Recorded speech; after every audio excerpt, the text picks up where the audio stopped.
Hello, my name is Ben Bridwell from the team The Good Son for Kevin Trainer's Infost 490 Senior Capstone class at UWM. This is my capstone video presentation. Alright, so to begin, I just want to start talking about some of the non-functional requirements just to identify those so we understand what we're looking at here. So, we want to talk about functionality of a system. Now, the project that I did was a little bit different than a lot of the other projects. My project was managing the student-employee transition from the current IT structure at UWM to the new IT structure at UWM called CTS. This new structure is a merger of all of the existing departments into one. So this necessitates a lot of cross-training and documentation. So as far as the functionality goes, the created system's functionality is the system's effectiveness itself to train and maintain skills within those CTS position descriptions as they will exist once all those position descriptions and training modules are in place. Now, for technical design, there's not really a specific technical design behind this, as the position descriptions will exist within SharePoint, and there's no real website that will need to be maintained or interacted with in order to access this system. So all of that stuff is being done on the back end by the SharePoint administrative team and not the student transition team. So I want to talk about testing, but I also want to talk about sustainability as well. So those kind of go hand in hand with my system. So the testing of the system will be gauged by the employee competency, the student employee competency. If there are apparent or subtle needs that necessitate changes to the hiring, training, or position descriptions that are in place, then designated full-time and student staff will be able to evaluate and adapt those changes based on their position responsibilities. Now, the reason that sustainability is a part of this is because it is written into the position descriptions that somebody will be responsible for evaluating documentation and training at regular intervals. So the testing is the sustainability and vice versa. So next we talk about security. All documentation is going to be housed in SharePoint, as I mentioned earlier, and in separate folders within SharePoint. Only people with appropriate permissions will have access to these specified position descriptions and training. Position descriptions will be open to full-time staff and student employees for everybody to see. However, permission to access specific training documents will only be given to people who need that training. This is going to help mitigate all of the different staff and make sure that everybody kind of stays in their lane and that no more training gets done than needs to be done at the time, especially with the beginning phases of this CTS transfer. For sustainability, again, we talked about that with testing. For implementation, the new system is going to be implemented by each leader within the CTS structure. Each student leader and full-time staff will be responsible for ensuring that position descriptions are understood while training is being administered. All existing employees will perform cross-training to ensure that they understand additional or new responsibilities for their new position descriptions. Now that we've talked about the non-functional requirements, let's take a look at the structure that was created for this transition. So if you look all the way at the bottom, you see T1 technicians. You'll see a T and a number for each position that's present. So the T indicates tier, and the number indicates, of course, the level of that position. So tier 1 is the lowest level, the introductory level.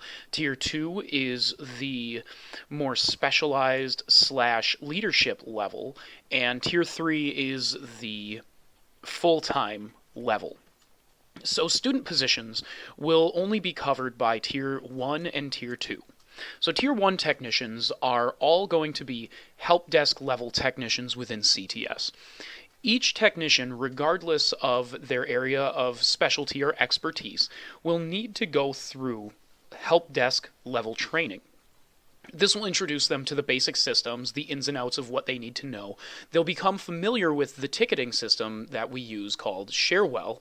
A lot of the file sharing systems, so for example, SharePoint and Office 365, and they'll understand the daily flow of how tickets are handled and how they work, as well as the escalation procedures to different parts of the department. Looking above, you see Tier 2 Technical Admin Student and Tier 2 Business Admin Student. We created these two separate paths because we realized that within IT, not everybody is extremely technically savvy, and also not everybody wants to lead teams. So we have the opportunity for people to both specialize in specifically technical roles and specifically business admin / leadership roles. That's not to say that these roles have to be mutually exclusive and that there aren't overlapping responsibilities, but this just includes the specialization of each path. Looking above, you can see the Tier 2 technical software and the Tier 2 technical hardware routes. These two routes have overlapping responsibilities, meaning that whichever technician happens to be in the office will definitely be fielding troubleshooting calls for either side of the fence. However, this is just indicating of a specialty that each technician wants to follow. So again, for example, software or hardware. The systems that will be maintained on either side are going to be the same. So the job positions won't be very different. It's more just what you put your hands on more often. Students in these positions will also be able to become Dell certified or Apple certified, or both if they desire. Looking over at the Tier 2 Business Admin student side, you'll see the Tier 2 Business Knowledge Base Admin and the Tier 2 Business Hiring Student Supervisor. The difference between these roles is that the Tier 2 Business Knowledge Base is going to uphold a lot more of the documentation side of things, while the Business Hiring Student is going to deal more with the day-to-day upholding of responsibilities and direct supervision of student employees. The Tier 2 Business Hiring Student will also be involved directly in the hiring process, helping to field students who are coming in for jobs in the actual interview. Looking even further above, we're going to see the T3 with well-defined roles box. This just indicates that the T3, who are the full-time staff, will be communicating expectations to the Level 2 students, who are also supervisors in each role, and those students will then be responsible for delegating those responsibilities and tasks all the way down to the Level 1 position. Moving forward, we're going to look at what the actual training is going to look like. Now, I have D2L up, which is soon going to be replaced by Canvas, but this is how the training currently exists, and this is a good indicator of what it's going to look like in the future. Now, Student Affairs IT was the only IT department on campus who had a comprehensive list of training and skills development within IT. This structure is going to be mirrored in Canvas to match CTS, which will include all skill sets that are going to be cross-trained that are now included in other IT departments. So this is going to become a little bit more extensive than what you see right now. But if you look at each section over here to the left side, you'll see that there are sections for all student onboarding training, help desk, and so on. Within these training tabs, you'll see that the All Student Onboarding Training provides a lot more general overview of everything that needs to be done. So we see all of the documents that need to be filled out regardless of position, and a couple of responsibilities that need to be noted regardless of position or specialty. This is what the CTS structure is going to include for normal training, and these are the documents that are going to be available to all staff regardless of their level of expertise. If you look off to the left back at the table of contents, you see all of the tabs that we can complete. For example, we go to Help Desk and we see Onboarding, Advanced, and Tier 2 Student Leadership. Now, all of this training is necessary to come into the student leadership positions, whether it be technical or administrative. And again, this is the old student affairs IT model, which branches out between student and administrative at the level 2 level. So if we open up any of these tabs, we can see user state migration tool, packaging application, task sequencing introductions. These are all training packages that need to be completed before a student can be certified to be a level 2 technician. Now, we click on any one of the requirements within those tabs, and we see that there are knowledge base articles or websites to visit. These are all reading materials that we have to make sure to read before we're competent in any of these skills. Once we click the checkbox, then we're able to go to quizzes, and we see that all of these quizzes are available. Now, these quizzes don't necessarily indicate a user's competency with this skill, but it's a good indicator of what that technician has to work on and how to help them move forward and become the best technician that they can be. Again, each of these documents and quizzes are going to be upheld and upkept by people who are document keepers, so to speak, within their job descriptions. That doesn't mean that their sole purpose is to just filter through this and make sure that everything is up to date, but they will be responsible for making sure that any requests for updates or any gaps are identified. Now that we've identified the functionality of the system that I have created and put into place, let's look at the planning. So the planning for this is in this Kanban. I created this spreadsheet that would help to keep track of tasks and deliverables and due dates, and I made sure to omit some of the information that was in the boxes off to the right here, as that was some confidential information that the rest of the staff did not feel comfortable sharing with the capstone project. However, if you look at this, off to the left you'll see my milestone numbers, the milestone name, summary task numbers, summary task, and so on up at the top. This is how I kept track of my project, and this is what kept the team moving when we didn't really know what to reference. So you look at the milestone, and the milestones indicate the overall objective. So for example, milestone number 3 is position control.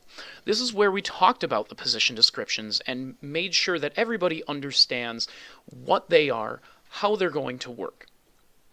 We look at the first summary task and we see that the position description analysis needs to be done. So this is, what do we have now? What do our position descriptions currently look like?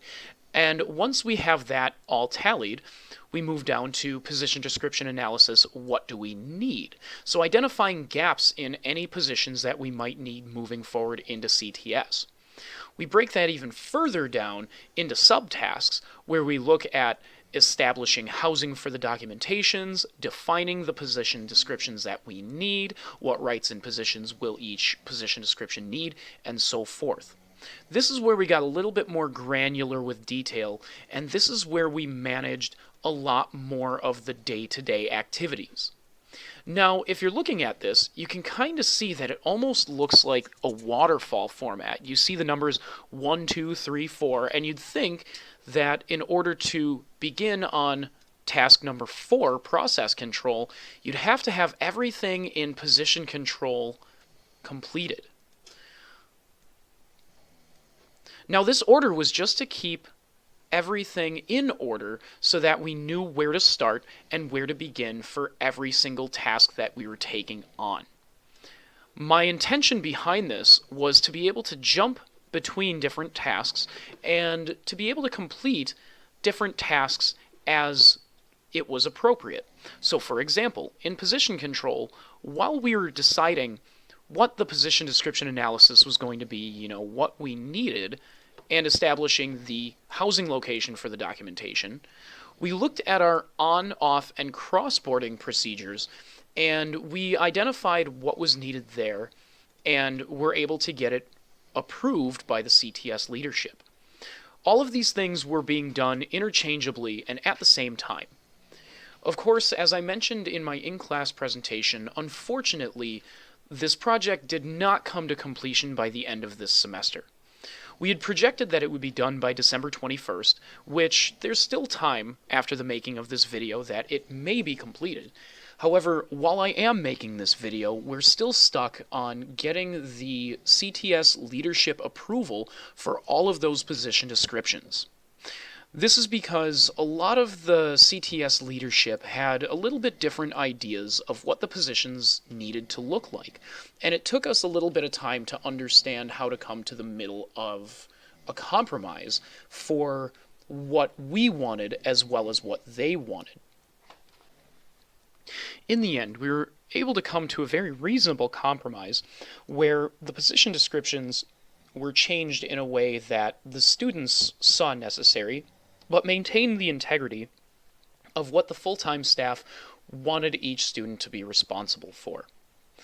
Another thing that kind of held up the process of this project was that there was no immediate team that was responsible for the position descriptions defining or analysis. That fell on the general team. It wasn't until late October that I was able to create a team that dealt specifically with creating and editing these position descriptions, so it took a little bit more time to push up to the CTS leadership than we had thought. In the end, however, I was able to successfully implement the Agile work style of this project, and it was fairly successful in accelerating the process of completion of many of the tasks. The only speed bump that we ran into, really, was that the Agile process was not implemented soon enough.